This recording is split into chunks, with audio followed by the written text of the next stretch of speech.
the comment section is exclusive on Spotify. Mhm. It's been like a month since the launch. How has the reception from the fans been and the hype and everything? It's been really wonderful. Everyone has been so supportive, which I'm so happy about.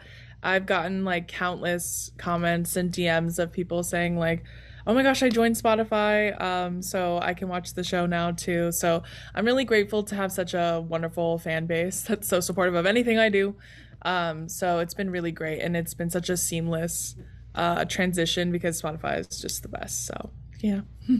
Yeah, like I said, I my favorite episode of yours, probably Trixie's. I think what I love and what everyone loves is that it feels like you're talking to like a best friend. I know I just met you, but it really feels like the viewer is with you and talking, like in the conversation. Why do you think it's like today, especially like why do you think it's so important to be like so honest and open about like, the topics that you're discussing? I think it's important because I feel like many times women and femmes are conditioned because we're all raised in a patriarchy. We're conditioned to be silent. We're conditioned to be, gracious, to take the high road.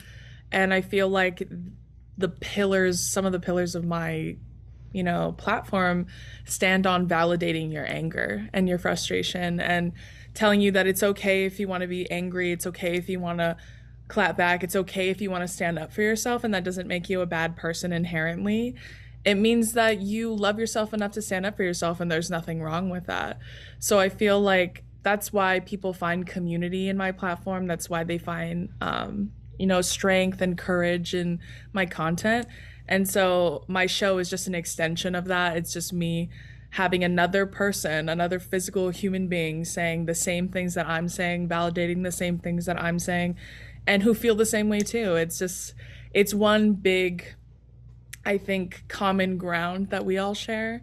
And I think that's why people love the show too, because they get to digest these topics and talk about them, but also laugh and giggle and have fun, but still, get the very root of the message, which is that misogyny sucks, and if you want to stand up for yourself, you have every right to do so. So, yeah.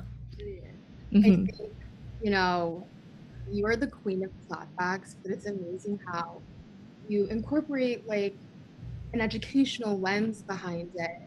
Um, and you're really big on representation, and that's like the core of how you pick your topics Hmm. and your guests.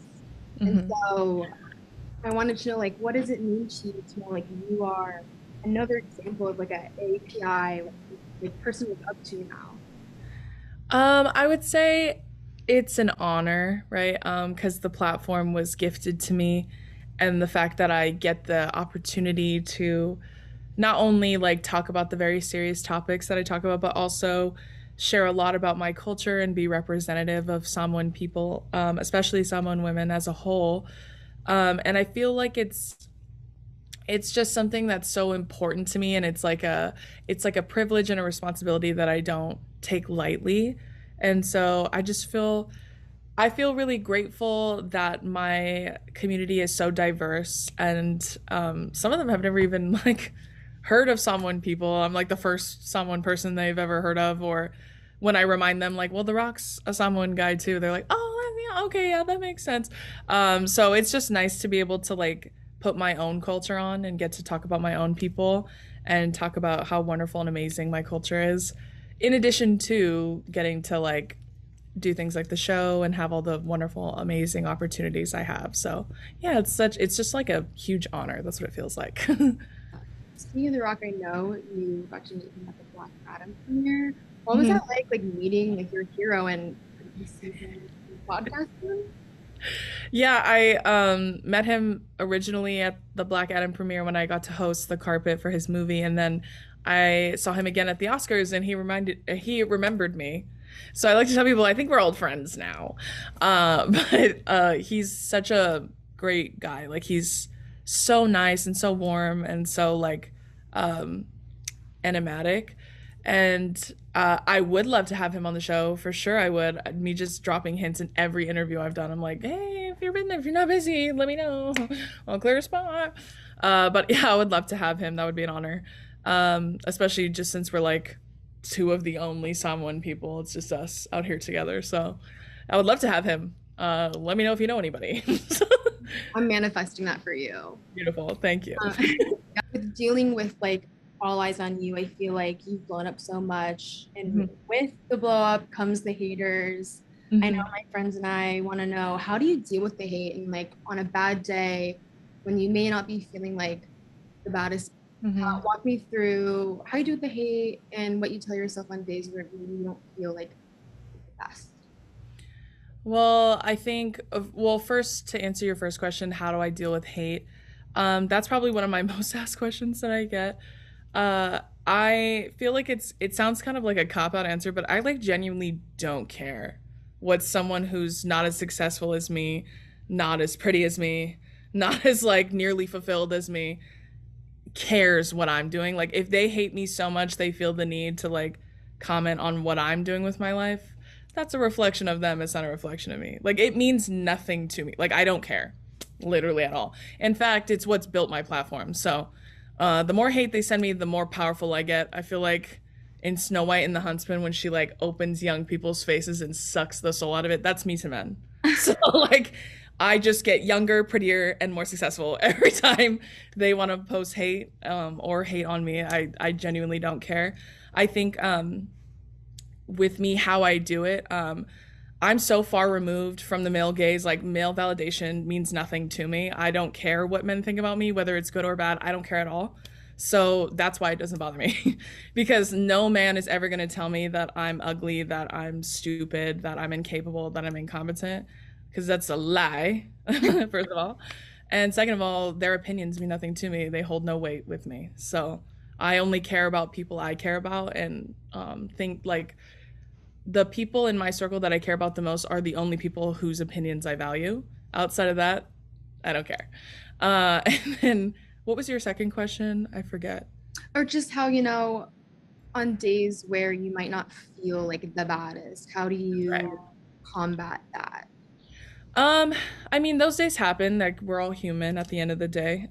Especially like for someone like myself, I'm just constantly being, filmed, talked about, criticized, praised, whatever it may be.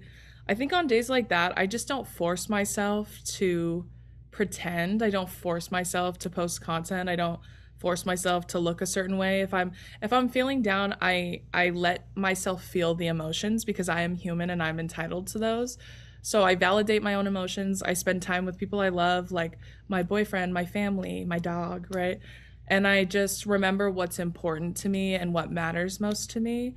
And then I just give myself the space to feel it. And then I know emotions are temporary, they come and they go. So as soon as it came, it will leave too. And I just keep reminding myself of that. And then also, I tell myself things that I love about myself that have nothing to do with my looks. So I talk about I love how funny I am. I love how smart I am. I love how caring I am. I tell myself that over and over again because those are the things that matter more than vanity ever will. And those are the things that give me worth and value. So once I come out the other side of it, I realize I'm the baddest bitch alive. And then I just go back to doing what it is I do, which is hurting men's feelings.